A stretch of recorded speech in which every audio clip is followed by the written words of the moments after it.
ജീവിത വിജയത്തിന്റെ അടിസ്ഥാന ഘടകം ആറ്റിറ്റ്യൂഡാണ്. ഈ ആറ്റിറ്റ്യൂഡിന് റീ എഞ്ചിനീയറിംഗ് ചെയ്യാൻ സഹായിക്കുന്ന 5 പ്രധാനപ്പെട്ട ഘടകങ്ങളാണ് ഇന്നത്തെ വീഡിയോയിൽ പറയുന്നത്. യെസ്, ലൈഫ് ലൈറ്റിന്റെ പുതിയ എപ്പിസോഡിലേക്ക് എല്ലാവർക്കും വളരെ ഹൃദ്യമായ സ്വാഗതം. So let us move to the point. ആറ്റിറ്റ്യൂഡിനെ പോളിഷ് ചെയ്യാൻ അല്ലെങ്കിൽ റീ എഞ്ചിനീയറിംഗ് ചെയ്യാൻ സഹായിക്കുന്ന ഒരു formula track, TRACK, track. The first letter T stands for try again and again to win. അതായത് ഡു ഓർ ഡൈ ഒരു ആറ്റിറ്റ്യൂഡ് ഉണ്ടാക്കിയെടുക്കുക എന്നുള്ളതാണ് ഒന്നാമത്തെ പ്രധാനപ്പെട്ട ഒരു കാര്യം. നമ്മൾ ഒരു കളിക്കളത്തിൽ നിൽക്കുന്ന ഒരു കളിക്കാരനെ കുറിച്ച് ചിന്തിക്കുമ്പോൾ, പ്രത്യേകിച്ച് ഒരു ഗ്രൂപ്പ് ഗെയിം കളിക്കുമ്പോൾ, ആ കളിക്കാരനെ സംബന്ധിച്ചിടത്തോളം അദ്ദേഹം തങ്ങളുടെ കൂടെയുള്ള ആളുകളുടെ ഒപ്പം കളിക്കുകയും ഒപ്പം ടീമിന്റെ വിജയത്തിന് വേണ്ടി പ്രവർത്തിക്കുകയാണ് ചെയ്യുന്നത്. ഇനിയിപ്പോൾ ഒരു സ്പോർട്സ്മാൻ സ്പിരിറ്റ് എന്ന് പറയുന്നത് സിംഗിൾ ആണെങ്കിലും ടീമായിട്ടാണ് കളിക്കുന്നതെങ്കിലും ജയിക്കുക എന്നുള്ള ഒരൊറ്റ ഉദ്ദേശത്തോടു കൂടിയിട്ടാണ് മുന്നോട്ട് ഇറങ്ങുന്നത്. ഇപ്പോൾ ഒരു സോൾജിയറിന്റെ ആറ്റിറ്റ്യൂഡ് പറയുകയാണെങ്കിൽ അയാൾ യുദ്ധക്കളത്തിലേക്ക് ഇറങ്ങുന്നത് ജയിക്കാൻ വേണ്ടി മാത്രമാണ്, അല്ലെങ്കിൽ മരിക്കുക. That is what do or dye. അപ്പോൾ ട്രൈ അഗെയിൻ ആൻഡ് അഗെയിൻ, ഒരിക്കൽ തോറ്റ് പിന്മാറലല്ല, ജയിക്കുന്നത് വരയ്ക്കും പരിശ്രമിക്കുക എന്നുള്ളതാണ് ആറ്റിറ്റ്യൂഡിന്റെ ഏറ്റവും പ്രധാനപ്പെട്ട ഒരു ഘടകം. അതായത് ഞാൻ എന്തെങ്കിലും ഒരു കാര്യം ചെയ്ത് ഒറ്റ പ്രാവശ്യം ചെയ്തതിന് ശേഷം തോറ്റു പിന്മടങ്ങുന്ന ഒരു സ്വഭാവമാണ് ഉള്ളതെങ്കിൽ ജീവിതത്തിൽ എനിക്ക് ഉയരങ്ങൾ എത്തിപ്പിടിക്കുവാൻ, വിജയങ്ങൾ എത്തിപ്പിടിക്കുവാനായിട്ട് ഒരുപക്ഷെ സാധിച്ചൊന്നും വരികയില്ല. ട്രൈ അഗെയിൻ ആൻഡ് അഗെയിൻ എന്നുള്ളതാണ് ഏറ്റവും പ്രധാനപ്പെട്ട ഒരു കാര്യം. എന്തിനെയാണ് സൂചിപ്പിക്കുന്നത്? Resisting capacity against the negative impulses. നോക്കൂ, നമുക്ക് ചുറ്റും നെഗറ്റീവായിട്ടുള്ള ഇമ്പൾസസുകൾ, നെഗറ്റീവായിട്ടുള്ള സിഗ്നൽസുകൾ അല്ലെങ്കിൽ റിയാക്ഷൻസുകൾ, നോസുകൾ എല്ലാം തന്നെ നമ്മുടെ ചുറ്റുവട്ടത്തുമുണ്ട്. നെഗറ്റീവ് ഇമ്പൾസസിനെ റെസിസ്റ്റ് ചെയ്യുക എന്നുള്ളതാണ് ഏറ്റവും പ്രധാനപ്പെട്ട ഒരു ഘടകം. അതായത് ഒരു നെഗറ്റീവായിട്ടുള്ള ഒരു കമന്റ് കേൾക്കുമ്പോൾ, നെഗറ്റീവായിട്ടുള്ള ഒരു സംഭവം എൻ്റെ ജീവിതത്തിലേക്ക് ഉണ്ടാകുമ്പോൾ, നെഗറ്റീവായിട്ടുള്ള ഒരു അൺഎക്സ്പെക്റ്റഡ് ആയിട്ടുള്ള ഒരു ഇവന്റ് സംഭവിക്കുമ്പോൾ തളർന്നു പോകുന്ന, ചോർന്നു പോകുന്ന, ഇല്ലാതാകുന്ന ഒരു പ്രകൃതമാണോ നമ്മൾ തിരിച്ചറിയേണ്ടിയിരിക്കുന്നു. എങ്കിൽ അതിനെ മാറ്റുക.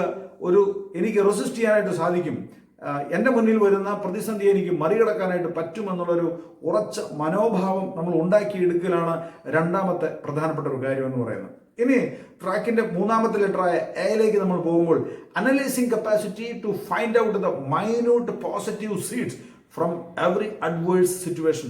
ജീവിതത്തിൽ നമ്മൾ പ്രതീക്ഷിക്കാത്ത സെറ്റ് ബാക്കുകൾ ഉണ്ടാവുക സാധാരണമാണ്. ഇപ്പോൾ പ്രത്യേകിച്ച് നമ്മൾ നോക്കുകയാണെങ്കിൽ കോവിഡിന്റെ കാലഘട്ടമാണ്. ഈ കോവിഡ് കാലഘട്ടത്തിൽ തന്നെ ഒട്ടനവധി ആളുകൾ ജീവിതത്തിൽ പ്രയാസപ്പെടുന്നുണ്ട്, കഷ്ടപ്പെടുന്നുണ്ട്. എന്നാൽ ഈ പ്രയാസപ്പെടലിന്റെയും കഷ്ടപ്പെടലിന്റെയും ഇടയിൽ ഇതിനെ ഒരു ഓപ്പർച്യൂണിറ്റിയായി കണ്ടുകൊണ്ട് അതിൽ നിന്ന് ജീവിതത്തെ കരുപ്പിടിപ്പിക്കുന്ന ഒട്ടനവധി ആളുകൾ നമ്മുടെ ചുറ്റുവട്ടത്ത് കാണാൻ സാധിക്കും. ഏറ്റവും അധികം സ്റ്റാർട്ടപ്പ് ബിസിനസ്സുകൾ തുടങ്ങുന്ന ഒരു കാലഘട്ടമാണ്.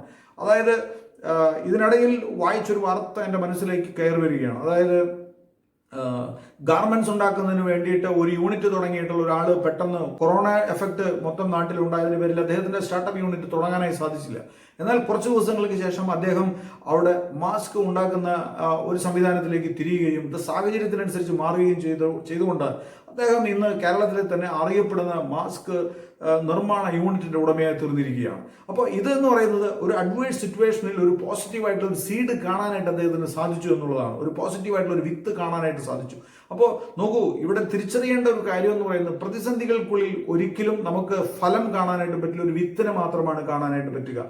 ഓക്കെ, അപ്പോൾ നമ്മൾ അതിൽ നിന്നും ആ വിത്തിനെ പരിപാലിച്ച് വളർത്തി എടുത്തുകൊണ്ടുവന്നതിന് ശേഷം മാത്രമേ നമുക്ക് അതിൽ നിന്ന് ഫ്രൂട്ട് കിട്ടത്തുള്ളൂ, അല്ലെങ്കിൽ ഫലങ്ങൾ നമുക്ക് കിട്ടത്തുള്ളൂ. അപ്പോൾ നമ്മൾ തിരിച്ചറിയേണ്ട കാര്യം, നെഗറ്റീവായിട്ടുള്ള അല്ലെങ്കിൽ അഡ്വേഴ്സ് ആയിട്ടുള്ള സിറ്റുവേഷൻസ്, ഇവന്റുകൾ നമ്മുടെ മുന്നിലുണ്ടാകുമ്പോൾ നമ്മൾ അതിനകത്തുള്ള പോസിറ്റീവായിട്ടുള്ള സാധ്യതകൾ കണ്ടെത്താനായി ശ്രമിക്കുക എന്നുള്ളതാണ് അഥവാ അനലൈസിങ്ങിലൂടെ നമ്മളോട് പറയുന്ന ഒരു പ്രധാനപ്പെട്ട കാര്യം. ഇനി അടുത്ത ഒരു പ്രധാനപ്പെട്ട ലെറ്റർ എന്ന് പറയുന്നത് TRA കഴിഞ്ഞാൽ C ആണ്. C എന്താണ് നമ്മളോട് സൂചിപ്പിക്കുന്നത്?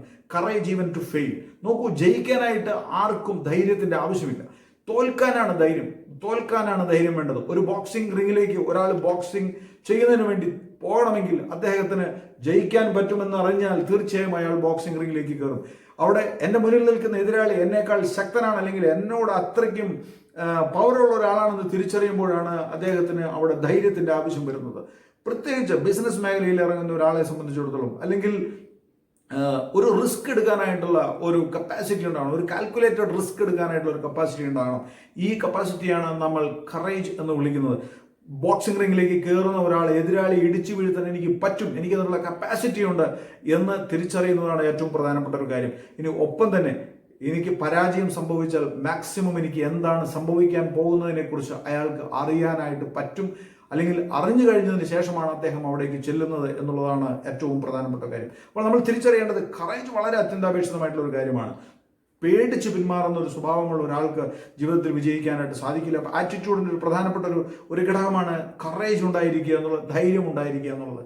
ഇനി TRAC കഴിഞ്ഞാൽ അടുത്ത ലെറ്റർ വരുന്നത് K ആണ്. K stands for knowledge about the universal plan. അതായത് whatever happening to me is for the goodness of me and all. എന്തെല്ലാം ഈ പ്രകൃതിയിലെ, ഈ ഭൂമിയിൽ എനിക്ക് ചുറ്റുവട്ടത്ത് എൻ്റെ ജീവിതവുമായി ബന്ധപ്പെട്ട് സംഭവിക്കുന്നു, അതെല്ലാം എനിക്കും എൻ്റെ ചുറ്റുള്ളവരുടെ നന്മയ്ക്ക് വേണ്ടിയാണെന്നുള്ളൊരു തിരിച്ചറിവ് ഉണ്ടാവുക എന്നുള്ളതാണ് ഏറ്റവും പ്രധാനപ്പെട്ട ഒരു കാര്യം. അപ്പോൾ ഈ ഒരു ചിന്തയോട് കൂടിയിട്ട് നമുക്ക് നമ്മളുടെ ആറ്റിറ്റ്യൂഡിനെ ഒന്ന് റീഎഞ്ചിനീയറിങ് ചെയ്യാനായിട്ടൊന്ന് ശ്രമിക്കുക. അപ്പോൾ ട്രാക്ക് നിങ്ങളുടെ ജീവിതത്തിന് പുതിയ ഒരു ട്രാക്ക് നൽകും എന്ന വിശ്വാസത്തോടെ തൽക്കാലം ഞാൻ ഈ സബ്ജക്റ്റിൽ നിന്നും വിട പറയുന്നു.